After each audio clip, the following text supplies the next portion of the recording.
Aquest fullet presenta el tema de primers auxilis i parla sobre les cremades de primer grau.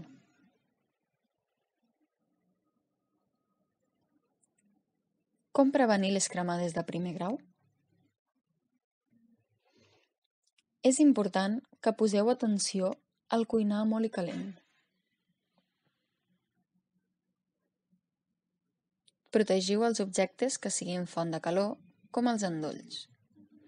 També aneu en compte quan treballeu amb compostos químics. Prengueu cura a l'hora d'utilitzar focs artificials o coets. Llançar productes inflamables pot ser perillós. I també està prohibit. També podeu evitar les cremades de primer grau quan aneu a la platja i us exposeu a la llum solar.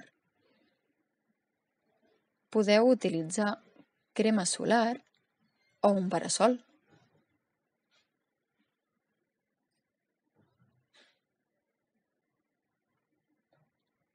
Què entenem per cremades de primer grau?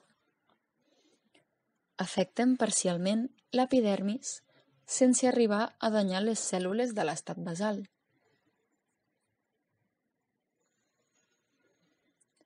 Els símptomes més comuns és la pell calenta, seca i es blanqueja a la pressió.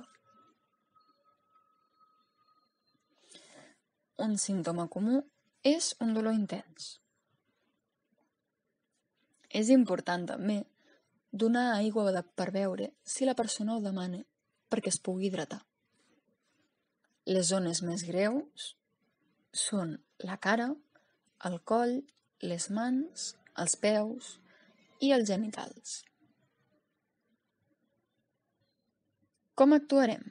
Primer, protegim.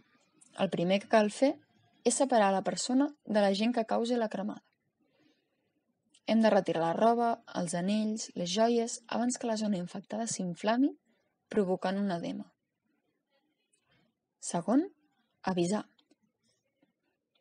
Valorar la cremada segons la profunditat i l'extensió o localització i si cal acudir a un centre assistencial. Tercer, socórrer. Rentar la zona afectada amb aigua durant un mínim de 20 minuts. És important que sigui a temperatura tèbia.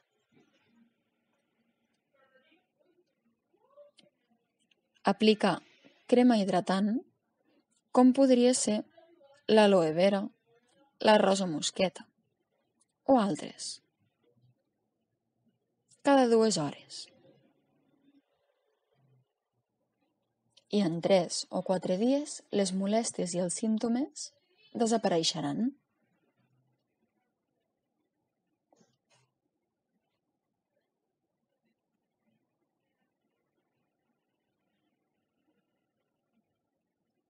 Les butllofes, com actuarem davant d'elles?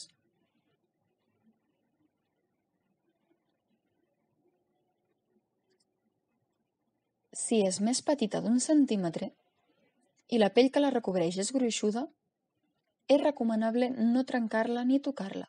Si la pell és extensa, caldrà buidar-ne el contingut i retirar la pell que la recobreix. Per aplicar aquesta tècnica, és aconsellable que us poseu en mans d'un professional.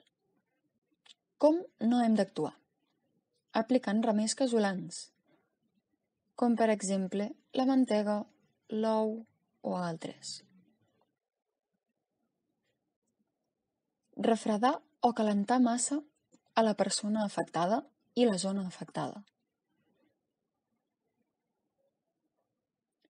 Comprimir amb embenatges les cremades o enganxar esparadraps o tiretes sobre la pell afectada no seria correcte.